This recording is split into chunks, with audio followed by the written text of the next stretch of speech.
Dinala sa isang safe house si dating DPWH Bulacan 1st District Engineer Henry Alcantara na ngayon state witness na para sa ilang kasong may kaugnayan sa anomalya sa flood control projects. Sabi naman ni Interior Secretary John Vic Remulla, nagparamdam daw si dating Congressman Zaldico sa ilang kakilalang pari para makipagdialogo sa gobyerno. Balitang hatid ni June Veneracion. 2 buwan ang wanted si dating Congressman Zaldico sa mga kasong graft at malversation dahil sa 289 million peso flood control project sa Nauhan Oriental, Mindoro. Tinutugis pa rin si Ko at 6 na iba pa. Pero sabi ni Interior Secretary John Vic Remulla, nagpaparamdam na raw si Ko. Ipinarating umano ang feeler sa kapatid ni Secretary Remulla na si Ombudsman Jesus Crispin Remulla. Pero hindi raw ito para sa posibleng pagsuko ni Ko. Meron na siyang feelers na through sa mga ibang pare na kilala niya. Not exactly, parang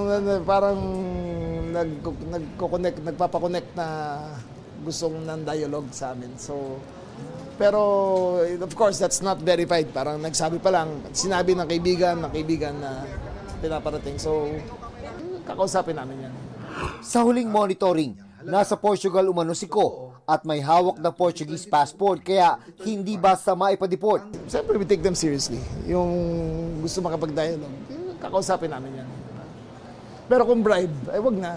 Ang acting secretary ng DOJ, wala namang natatanggap na feelers mula kay Ko.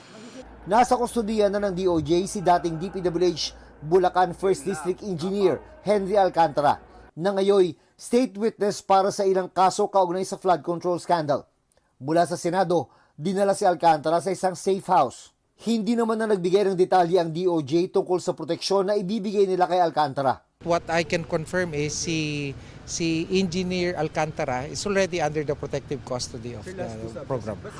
Sa ilalim ng Witness Protection Program Security and Benefit Act, kabilang sa benepisyo ng mga nasa ilalim ng programa, ang security protection at escort services at immunity sa mga kasong kriminal kung saan sila state witness. Hindi rin siya pwedeng isailalim sa forfeiture o pagsamsam sa mga ari-arian na kaugnay ng kanyang mga testimonya. Bibigyan siya ng ligtas na housing facility. Tutulungan din siya maghanap ng kabuhayan at bibigyan ng pang-traveling expenses at subsistence allowance habang nagsisilbing testigo. Pagtitiyak naman ng DOJ, kung kailangan si Alcantara sa Senado, ay dadalhin nila siya doon. Whenever necessary, no. Of course, the end here is really for cooperation, no, for our witnesses. At yun nga kaya nga sila na-admit sa program, 'di ba? Sila ay nakikipagtulungan sa ating pamahalaan para mapatibay ang mga kaso.